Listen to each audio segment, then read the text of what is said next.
വലിയ രാഷ്ട്രീയ മത്സരം ഇത്തവണ നടന്നൊരു മണ്ഡലമാണ് കൊട്ടാരക്കര.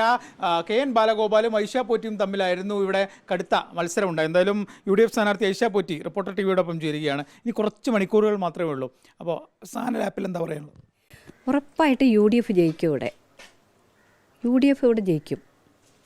എത്ര ഭൂരിപക്ഷമാണ് പ്രതീക്ഷിക്കുന്നത്? ഞാൻ അത് പറയത്തില്ല. കാരണം എന്താണെന്നറിയോ, അതെന്തിനാ പറയുന്നത്? നമ്മൾ പണ്ടും പറയാറില്ല. ജനങ്ങൾ എന്നെ മനസ്സിലാക്കിയിട്ടുണ്ട്, അവർ വോട്ട് ചെയ്തിട്ടുണ്ട്. നാളെ അറിയാം. ഭയങ്കര ആത്മവിശ്വാസമാണുള്ളത്. ഉറപ്പായിട്ടും. ഈ കെ.എൻ. ബാലഗോപാലിന് NSS വോട്ടുകൾ ഉൾപ്പെടെ ലഭിച്ചില്ല എന്നൊക്കെ ഇങ്ങനെ ചില വാർത്തകളൊക്കെ വന്നിരുന്നു. അങ്ങനെ നമ്മൾ വോട്ടെടുത്തൊക്കെ നോക്കിയപ്പോൾ നമുക്ക് എല്ലാ മേഖലയിൽ നിന്നുള്ള വോട്ട് ലഭിച്ചു എന്നൊക്കെ നമുക്ക് തോന്നിയിട്ടുണ്ടോ? അല്ലെങ്കിലും എല്ലാ മേഖലകളിൽ നിന്നും പണ്ട് നിൽക്കുമ്പോഴും വോട്ട് ചെയ്യാറുണ്ട്. എല്ലാ ഞാൻ എന്താണെന്ന് വെച്ചാൽ ഒരാളുടെ രാഷ്ട്രീയം ചോദിക്കാറില്ല. ആരെന്തിനു വന്നാലും പറ്റുമെങ്കിലും അപ്പം ചെയ്തു കൊടുക്കും, സാധിക്കുന്നതാണ്. അപ്പോൾ അതുകൊണ്ട് ഞാനൊരിക്കലും അങ്ങനെ രാഷ്ട്രീയ കണ്ണോടെ കാണാറില്ലാത്തതുകൊണ്ട് ജനം എന്നെ രാഷ്ട്രീയമായിട്ട് കാണാറില്ലെന്നാണ് എനിക്ക് തോന്നുന്നത്. അതുകൊണ്ട് എല്ലാ വിഭാഗവും എനിക്ക് വോട്ട് തന്നിട്ടുണ്ടാവും.